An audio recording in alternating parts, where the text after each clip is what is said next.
Hello guys, welcome to limitless ಆರ್ಟ್ಗೆ ಸ್ವಾಗತ ಸುಸ್ವಾಗತ. ಇವತ್ತಿನ ಸ್ಟೋರಿಯಲ್ಲಿ ನಾವು ಹೇಗೆ ನಮ್ಮ ಒಂದು ಕರ್ನಾಟಕದ ಹೆಮ್ಮೆಯ ಗಡಿನಾಡು ಭಾಗ ಬೆಳಗಾವಿಯ ಯುವಕ ಮಯಾಂಕ್ ಅನ್ನುವವನು ತನ್ನ ಒಂದು ಫ್ರೆಂಡ್ನ ಮ್ಯಾರೇಜ್ಗೆ ಹೋಗಿರ್ತಾನೆ ಆ್ಯಂಡ್ ಇನ್ ರಿಟರ್ನ್ ಬರುವಾಗ ಅವನೊಂದಿಗೆ ಘೋಸ್ಟ್ ಹೇಗೆ ಇಂಟ್ರ್ಯಾಕ್ಟ್ ಮಾಡುತ್ತದೆ ಅನ್ನೋದನ್ನು ಈ ಒಂದು ವಿಡಿಯೋದಲ್ಲಿ ನೋಡಲಿದ್ದೀವಿ.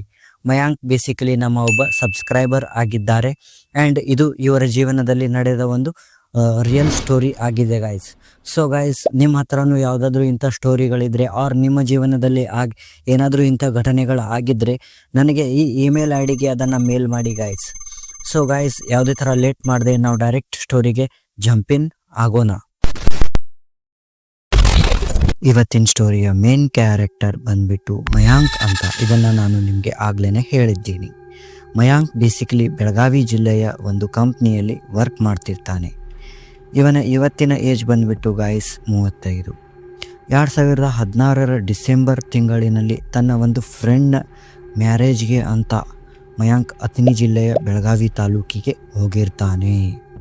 ಅಂದರೆ ಅಥಣಿ ಆಸ್ಪಾಸ್ area and December November confirm ಇಲ್ಲ, ಇದರ ಆಸ್ಪಾಸ್ದು ಒಂದು ಇದು ಇರುತ್ತೆ ಗೈಸ್, ಇದು ಡೇಟ್. ಇದನ್ನೇ ಅಂತ ಹಿಡ್ಕೊಂಡು ಕೂತ್ಕೋಬೇಡಿ.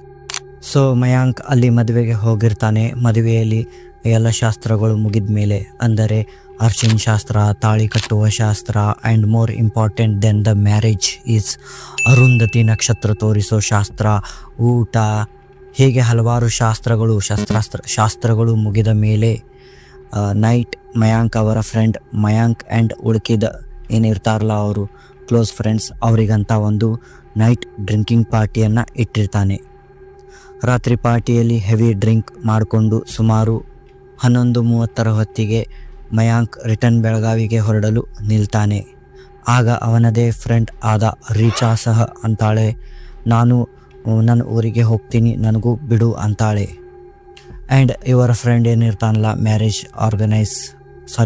ಮ್ಯಾರೇಜ್ ಏನು ಇರುತ್ತಲ್ಲ ಅವನಂತಾನೆ, ಇಲ್ಲ ನಾಳೆ ಬೆಳಗ್ಗೆ ಹೋಗಿ ಇವಾಗ ಡ್ರಿಂಕ್ಸ್ ಎಲ್ಲ ಮಾಡಿದ್ದೀರಿ ಅಂತಾನೆ. ಬಟ್ ಅವರು ಕೇಳೋದಿಲ್ಲ, ಹೋಗ್ತೀವಿ ಅಂತಾರೆ. ಅಂದಾಗ ಆಯಿತು ಅಂತ ಏನು ಮಾಡ್ತಾನೆ ಅಂದರೆ ಮಯಾಂಕ್ ಹೊರಡಲು ನಿಂದಿರ್ತಾನೆ. ಮೊದಲಿಗೆ ಮಯಾಂಕ್ ಅಥಣಿಯಿಂದ ಹಾರುಗೇರಿ, ಹುಕ್ಕೇರಿ, ಹತ್ತರ್ಗಿ ಮಾರ್ಗವಾಗಿ ಹೋಗಲು ಡಿಸೈಡ್ ಮಾಡಿರ್ತಾನೆ. ಬಟ್ ರೀಚಾ ಸಹ ಬರ್ತೀನಿ ಅಂತ ಹೇಳಿರ್ತಾಳೆ. ಸೊ ಹೀಗಾಗಿ ಅವನು ರೂಟ್ ಚೇಂಜ್ ಮಾಡಬೇಕಾಗುತ್ತೆ. ಯಾಕಂದರೆ ರೀಚಾಳ ಊರು ಬಂದುಬಿಟ್ಟು ಮಂಗಸುಳಿಯ ಆಸ್ಪಾಸ್ ಒಂದು ಏರಿಯಾ. ಸೊ ಗಾಯ್ಸ್, ಈ ಮಂಗಸುಳಿ ಏನಿದೆ ಅಲ್ಲ ಗಾಯ್ಸ್, ಇದು ಒಂದು ಪವಿತ್ರ ಸ್ಥಳವಾಗಿದೆ. ಇಲ್ಲಿ ಮಂಗಸುಳಿ ಮಲ್ಲಯ್ಯ ಅಂತ ಒಂದು ಫೇಮಸ್ ಟೆಂಪಲ್ ಇದೆ ಗಾಯ್ಸ್. ಮಹಾರಾಷ್ಟ್ರ ಆ್ಯಂಡ್ ಇತ್ತ ಕಡೆಯಿಂದ ಬಹಳ ಜನ ಇದನ್ನು ನೋಡಲು ಬರ್ತಾರೆ. ಇದರ ಬಹಳಷ್ಟು ಜನ ಭಕ್ತರಿದ್ದಾರೆ ಗಾಯ್ಸ್. ಸೊ ನೀವು ಎಂದಾದರೂ ಬೆಳಗಾವಿ ಆರ್ ಅಥಣಿಯ ಆಸ್ಪಾಸ್ ಹೋದರೆ ಈ ಒಂದು ಟೆಂಪಲ್ಗೆ ಹೋಗಿ ಬನ್ನಿ ಅಂತ ನಾನು ಹೇಳ್ತೀನಿ ಆ್ಯಂಡ್ ಸಜೆಷನ್ನ ನೀಡ್ತೀನಿ ಗಾಯ್ಸ್. ಒಳ್ಳೆಯ ಅನುಭವ ಆಗುತ್ತೆ ನಿಮಗೆ. ಸೊ ಮತ್ತೆ ಮರಳಿ ನಮ್ಮ ಸ್ಟೋರಿಗೆ ಬರ್ತಾ, ರೀಚಾ ಮಂಗಸೂಳಿಯವಳು ಆಗಿರೋದ್ರಿಂದ ಈಗ ಇವನು ರೂಟ್ ಚೇಂಜ್ ಮಾಡಿದ್ದಾನೆ. ಏನಂದರೆ ಇವಾಗ ಇವನು ಅಥಣಿ, ಮಂಗಸುಳ್ಳಿ, ಕಾಗವಾಡ, ಚಿಕ್ಕೋಡಿ ಆ್ಯಂಡ್ ಹತ್ತರ್ಗಿಯಿಂದ ಸೀದಾ ಈ ಬೆಂಗಳೂರು ಬೆಳಗಾವಿ ಹೈವೇ ಏನಿದೆಯಲ್ಲ, ಈ ಒಂದು ಹೈವೇ ಹಿಡ್ಕೊಂಡು ಬೆಳಗಾವಿಗೆ ಇವನು ಹೋಗಬೇಕು. ಸೊ ಈ ರೂಟ್ ಡಿಸೈಡ್ ಆಗಿರುತ್ತೆ. ಇವಾಗ ಇವನೇನು ಮಾಡ್ತಾನೆ ಅಂದರೆ ಆಕೆಯನ್ನು ಮಂಗಸುಳಿಗೆ ಬಿಡ್ತಾನೆ. ಅಪ್ರಾಕ್ಸಿಮೇಟ್ಲಿ ಅಂದರೆ ಮಂಗಸುಳಿ ಅಥಣಿ ನಡುವೆ ಅಷ್ಟೇನೂ ಡಿಸ್ಟೆನ್ಸ್ ಇಲ್ಲ, ಒಂದು ಅರ್ಧ ತಾಸಿನಲ್ಲಿ ಕವರ್ ಮಾಡ್ಬೋದು. ಸೊ ಇವನು ಅಲ್ಲಿಗೆ ಬಿಡ್ತಾನೆ.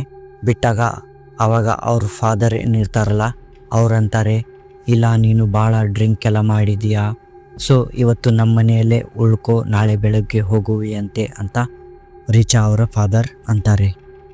ಬಟ್ ಇವನು ಇದಾನಲ್ಲ ಮಯಾಂಕ್, ಇವನಂತಾನೆ, ನಾನು ಏನೋ ಅಡ್ವೆಂಚರಸ್ ಮಾಡಬೇಕು ಇವತ್ತು. ಯಾಕಂದರೆ ಭಾಳ ದಿನ ಆಯಿತು ನಾನು ಕೆಲಸ ಅಂತ ಕೆಲಸದಲ್ಲೇ ಇದ್ದೀನಿ. ಹೊಸ ಕಾರನ್ನು ತೊಗೊಂಡಿನಿ, ಹೆಚ್ಚಿಗೆ ಡ್ರೈವ್ ಸಹ ಮಾಡಿಲ್ಲ. ಸೊ ನೈಟ್ ನಂದು ಒಂದು ಕಾರ್ನ mileage and top speed check ಮಾಡಬೇಕು ಅಂತ ಹೇಳಿ ಇವನ ಮನಸ್ಸಿನಲ್ಲಿ ಅನ್ಕೋತಾನೆ.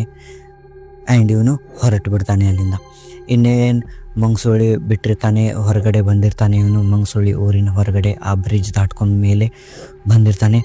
ಅಷ್ಟರಲ್ಲಿ ಸ್ವಲ್ಪ ದೂರ ಹೋದ್ಮೇಲೆ ಏನಂದರೆ ರಸ್ತೆಯ ಪಕ್ಕದಲ್ಲಿ ಒಂದು ವಯಸ್ಸಾದ ಅಜ್ಜ ಒಂದು ಕೋಲನ್ನು ಇಟ್ಕೊಂಡು ಹೋಗ್ತಾ ಇರ್ತಾನೆ.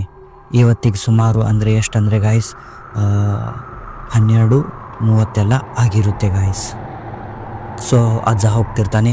ಇವನಿಗೊಂದು ಪರೋಪಕಾರದ ಮನೋಭಾವನೆ ಬರುತ್ತದೆ ಮಯಾಂಕ್ಗೆ. ಆ್ಯಂಡ್ ಅವ್ನು ಡಿಸೈಡ್ ಮಾಡ್ತಾನೆ ಹೇಗಾದರೂ ಮಾಡಿ ಈ ಅಜ್ಜನ ಅವನ ಮನೆಗೆ ತಲುಪಿಸ್ಬೇಕು. ಯಾಕಂದರೆ ನೈಟ್ ತುಂಬ ಚಳಿ ಇದೆ, ಅವನು ಹೇಗೆ ಹೋಗ್ತಾನೆ ಇಷ್ಟು ರಾತ್ರಿ ಅಂತ ಒಂದು ಪರೋಪಕಾರದ ಮನೋಭಾವನೆಯಲ್ಲಿ ಹೋಗಿ ಅಜ್ಜನಿಗೆ ಕೇಳ್ತಾನೆ, ಅಜ್ಜ ಬಾ ನಿನಗೆ ನಾನು ಲಿಫ್ಟ್ ಕೊಡ್ತೀನಿ ಅಂತ.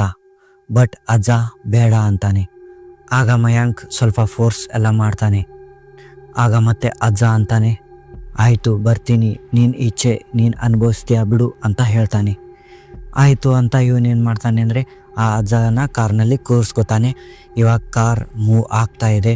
ಆಗ್ತಾ ಏನಂದರೆ ಇವನು ಫುಲ್ ಚಿಲ್ ಮೂಡ್ನಲ್ಲಿ ಇರ್ತಾನೆ. ಸಾಂಗ್ಸ್ ಎಲ್ಲ ಹಚ್ಚಿದ್ದಾನೆ ಕಾರ್ ತುಂಬ. ಆ್ಯಂಡ್ ಇವಾಗ ಇವನು ಕಾರ್ನ ಒಂದು ರೇಂಜ್ನಲ್ಲಿ ಓಡಿಸ್ತಾ ಇದ್ದಾನೆ. ಅಜ್ಜನಿಗೆ ತೋರಿಸ್ಬೇಕು ತನ್ನ ಡ್ರೈವಿಂಗ್ ಸ್ಕಿಲ್ಸ್ನ ಅಂತ. ಆವಾಗ ಅಜ್ಜ ಅಂತಾನೆ, ಓಯ್ ಈ ಸಾಂಗ್ಸ್ನೆಲ್ಲ ಬಂದ್ ಮಾಡು ಅಂತ ಫುಲ್ ರಾಂಗ್ನಲ್ಲಿ. ಆವಾಗ ಮಯಾಂಕ್ ಏನು ಮಾಡ್ತಾನೆ ಅಂದರೆ ವಯಸ್ಸಾದವರು ಅಂತ ಸಾಂಗ್ನ ಸ್ವಲ್ಪ ಸೌಂಡ್ ಕಮ್ಮಿ ಮಾಡ್ತಾನೆ. ಬಟ್ ಅಜ್ಜ ಮತ್ತೆ ರಾಂಗ್ ಆಗಿ ಅಂತಾನೆ, ಓಯ್ ನಾನು ನಿನಗೆ ಸಾಂಗ್ ಬಂದ್ ಮಾಡೋಕ್ಕೆ ಹೇಳಿದ್ದು, ಕಡಿಮೆ ಮಾಡೋಕ್ಕಲ್ಲ ಸೌಂಡ್ ಅಂತ ಅಂದಾಗ ಇವನಿಗೆ ಸ್ವಲ್ಪ ಬೇಜಾರಾಗುತ್ತೆ. ಇದು ಒಳ್ಳೆ ಪರಿಸ್ಥಿತಿ ಆಯ್ತಲ್ಲಪ್ಪ ಅಂತ ಅಂದು. ಬಟ್ ಆದರೂ ಹೋಗಲಿ ಅಜ್ಜನಿಗಿದೆಲ್ಲ ಇಷ್ಟ ಆಗೋದಿಲ್ಲ ಅನಿಸುತ್ತೆ ಅಂತ ಏನು ಮಾಡ್ತಾನೆ ಅಂದರೆ ಇವನು ಸಾಂಗ್ ಬಂದ್ ಮಾಡ್ತಾನೆ. ಹೀಗೆ ಕಾರ್ ಇನ್ನೊಂದು ಸ್ವಲ್ಪ ದೂರ ಮೂವ್ ಆಗುತ್ತೆ. ಆಗ್ತಾ ಅಜ್ಜ ಒಂದು ಮಾತು ಅಂತಾನೆ, ಏನಂದರೆ ಓಯ್ ನೀನು ಡ್ರಿಂಕ್ ಮಾಡ್ಕೊಂಡು ಕಾರ್ ಓಡಿಸ್ತಾ ಇದೆಯಾ, ಹುಷಾರ್ ಮತ್ತೊಮ್ಮೆ ಏನಾದರೂ ಡ್ರಿಂಕ್ ಮಾಡ್ಕೊಂಡು ಕಾರ್ ಓಡಿಸಿದ್ರೆ ಅಂತ ಅಂತಾನೆ. ಅಂದಾಗ ಮಯಾಂಕ್ ಮನಸ್ಸಿನಲ್ಲೇ ಗೊಣಗ್ತಾನೆ, ಏನು ಈ ಮಹಾತ್ಮ ಎಂದು ಡ್ರಿಂಕ್ಸೇ ಮಾಡಿಲ್ಲ, ಕುಡ್ದೇ ಇಲ್ಲ, ಆ ಥರ ಮಾತಾಡ್ತಾ ಇದ್ದಾನಲ್ಲ ಇವನು ಅಂತ. ಆವಾಗ ಇವನು ಮನಸ್ಸಿನಲ್ಲೇ ಅನ್ಕೋತಾ ಇದ್ದಾನೆ. ಅಷ್ಟರಲ್ಲಿ ಅಜ್ಜ ರಿಟರ್ನ್ ಅಂತಾನೆ, ನಾನು ಕುಡಿದು ನಾನು ಅನುಭವಿಸಿರೋದಕ್ಕೆ ನಾನು ನಿನಗೆ ಹೇಳ್ತಾ ಇದ್ದೀನಿ, ಕಾರ್ನ ಡ್ರಿಂಕ್ ಆ್ಯಂಡ್ ಡ್ರೈವ್ ಮಾಡಬೇಡ ಅಂತ ಅಜ್ಜ ಅಂತಾನೆ. ಅಂದ ತಕ್ಷಣ ಇವನು ಅಂತಾನೆ ಮತ್ತೆ, ಏನು ಮಹಾ ಮುದುಕ ಕಿಸ್ದಿದ್ದಾನೆ ನೋಡಿ ಜೀವನದಲ್ಲಿ ಅಂತ ಅಂತಾನೆ. ಅಂದಾಗ ಆ ಅಜ್ಜ ರಿಟರ್ನ್ ಅಂತಾನೆ, ನಾನು ಏನು ಕಿಸ್ದಿದ್ದೀನಿ ಅಂತ ನಿನಗೆ ಮುಂದೆ ಗೊತ್ತಾಗುತ್ತೆ ನಡಿ ಅಂತಾನೆ. ಅಂದಾಗ ಇವನು ಮಯಾಂಕ್ ಸುಮ್ಮನೆ ಕುಂದಿರ್ತಾನೆ. ಇದೊಳ್ಳೆ ಪಂಚಾಯಿತಿ ಆಯ್ತಲ್ಲಪ್ಪ ಅಂತ. ಹೀಗೆ ಸ್ವಲ್ಪ ಕಾರ್ ಮೂವ್ ಆಗುತ್ತೆ. ಆದ ತಕ್ಷಣ ಇವಾಗೇನೆಂದರೆ ಆ ಮಂಗಸುಳಿ ಆದಮೇಲೆ ಲೋಕೂರ್ ಅಂತ ಒಂದು ಊರಿದೆ. ಆ ಲೋಕೂರ್ನ ಆಚೆಗೆ ಸ್ವಲ್ಪ ಏನಂದರೆ ಆಲದ ಮರಗಳೆಲ್ಲ ಇವೆ. ಈ ಒಂದು ಲೋಕೂರ್ ಆ್ಯಂಡ್ ನಮ್ಮದು ಶೇಡ್ವಾಡ್ ಸ್ಟೇಷನ್ ರೋಡ್ ನಡುವೆ ಇದು. ಅಲ್ಲಿ ಏನಾಗುತ್ತೆ ಅಂದರೆ ಈ ಕಾರ್ನ ಇವನು ಸ್ಟಾಪ್ ಮಾಡ್ತಾನೆ ಒಂದು ಆಲದ ಮರದ ಕೆಳಗೆ. ಆ್ಯಂಡ್ ಅಜ್ಜನಿಗೆ ಅಂತಾನೆ, ಅಜ್ಜ ನೀನು ಏನು ತೋರಿಸ್ತೀಯಲ್ಲ ಅದನ್ನು ಆಮೇಲೆ ತೋರಿಸುವಂತೆ, ನನಗೆ ಇವಾಗ ಅರ್ಜೆಂಟಾಗಿ ಟ್ಯಾಂಕ್ ಖಾಲಿ ಮಾಡ್ಬೇಕು ಅನ್ನಿಸ್ತಾ ಇದೆ.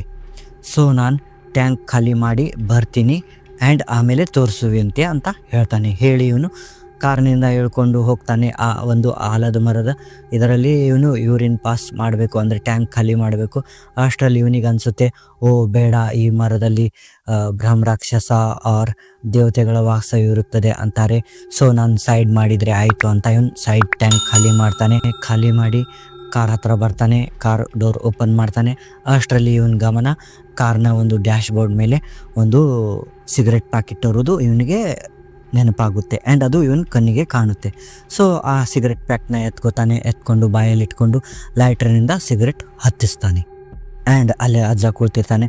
ಅಜ್ಜನಿಗೆ ಆ ಸಿಗರೆಟ್ನ ಕೊಡೋಕ್ಕೆ ಹೋಗ್ತಾನೆ ಇವನು. ಅಜ್ಜ ನಿನಗೂ ಬೇಕಾ ಸಿಗರೆಟ್ ಅಂತ ಆ ಲೈಟ್ರನ್ನ ಒಯ್ತಾನೆ. ಇಲ್ಲಿ ಏನಾಗುತ್ತೆ ಅಂದರೆ ಇಷ್ಟೊತ್ತಿಗೆ ಆ ಅಜ್ಜ ಏನು ಮಾಡಿದ ಅಂದರೆ ಅಲ್ಲೇ ಕೊಟ್ಟಿದ್ದ ಆ ಕಾರ್ ಅವನದೇ ಇದೆ ಏನೋ ಅನ್ನೋ ಹಾಗೆ. ಬಟ್ ಎಕ್ದಮ್ ಅವನು ಸಿಗರೆಟ್ ಪ್ಯಾಕ್ ನೋಡಿ ಕಾರ್ನಿಂದ ಇಳಿದು ನಿಂತ್ಬಿಡ್ತಾನೆ. ಇಲ್ಲ ನನ್ನ ಮನೆ ಬಂತು, ನಾನು ಇಲ್ಲೇ ಹೇಳ್ಕೊತೀನಿ ಅಂತ. ಇವನು ಆಸ್ಪಾಸ್ ನೋಡ್ತಾನೆ, ಇಲ್ಲಿ ಯಾವುದೇ ಮನೆ ಇಲ್ಲ. ಅಜ್ಜ ನೋಡಿದರೆ ಮನೆ ಬಂದಿದೆ ಅಂತಾನೆ ಅಂತ ಇವನಿಗೆ ಒಂಥರ ಈಗೋ ಮೇಲೆ ಬಂದುಬಿಡುತ್ತೆ ಅದು ಮಯಾಂಕ್ಗೆ. ಹೇಗೆ ಈ ಅಜ್ಜ ಇಲ್ಲ ಅಂದ್ಬಿಟ್ಟ, ಅಜ್ಜ ಮೋಸ್ಟ್ಲಿ ಬೇಜಾರಾಗಿರಬೇಕು ಅಂತ ಇವನೇನು ಮಾಡ್ತಾನೆ ಅಂದರೆ ಅವನನ್ನು ಇವತ್ತು ಎಷ್ಟೊತ್ತಿದ್ರು ನಾನು ಮನೆಗೆ ಬಿಟ್ಟೇ ಬಿಡ್ತೀನಿ ಅಂತ ಒಂದು ಈಗೋ ಮೇಲೆ ತೊಗೊಂಡು ಅಜ್ಜನಿಗೆ ಅಂತಾನೆ, ಇಲ್ಲ ಅಜ್ಜ ನಾನು ನಿನ್ನ ಮನೆಗೆ ಬಿಡೋದು ಅಂತ ಹೇಳ್ತಾನೆ.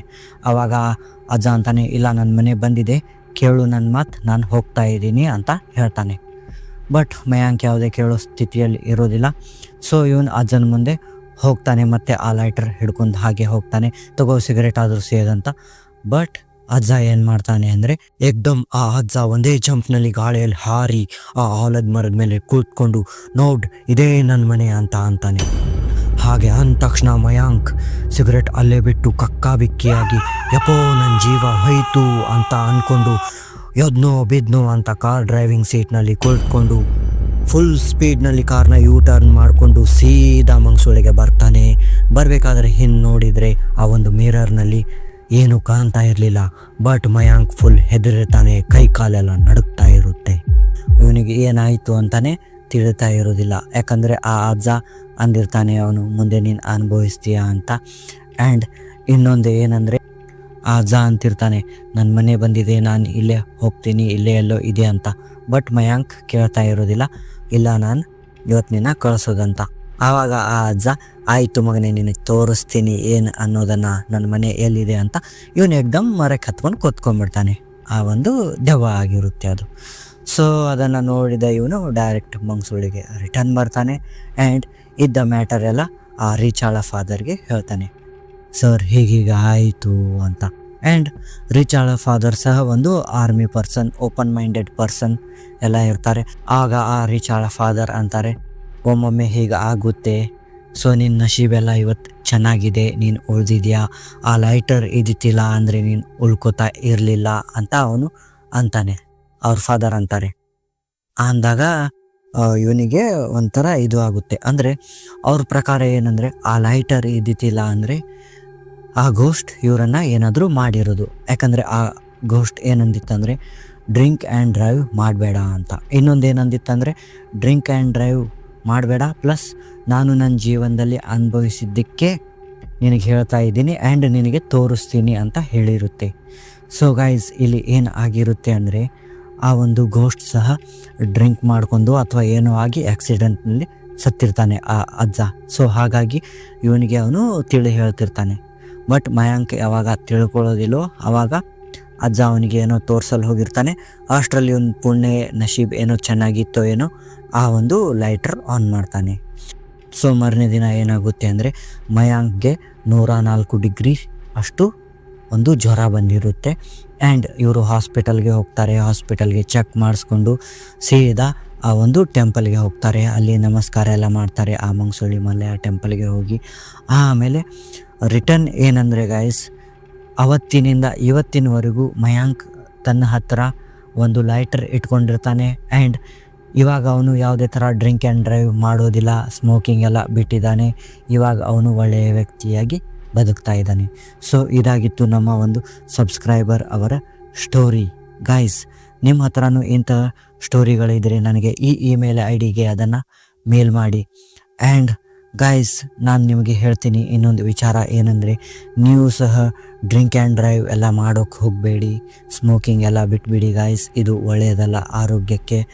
ಆ್ಯಂಡ್ ನಿಮ್ಮ ಹೆಲ್ತ್ ಬಗ್ಗೆ ಕೇರ್ ಮಾಡಿ ಗೈಸ್. ನಮ್ಮ ಕಾರ್ನ ನಾವು ಹೇಗೆ ಕೇರ್ ಮಾಡ್ತೀವಲ್ಲ ಅದೇ ಥರ ನಮ್ಮ ಹೆಲ್ತ್ನ ಸಹ ನಾವು ಕೇರ್ ಮಾಡಬೇಕು. ಯಾಕಂದರೆ ನಾವು ಒಂದು ಕಾರ್ನ 10 ಬಾರಿ ಅಲ್ಲ 20 ಬಾರಿ ಖರೀದಿ ಮಾಡ್ಬೋದು, ಬಟ್ ನಮ್ಮ ದೇಹ ಹಾಳಾದರೆ ಅದನ್ನು ಮತ್ತೆ ಖರೀದಿ ಮಾಡೋಕ್ಕೆ ಆಗೋದಿಲ್ಲ ಗೈಸ್.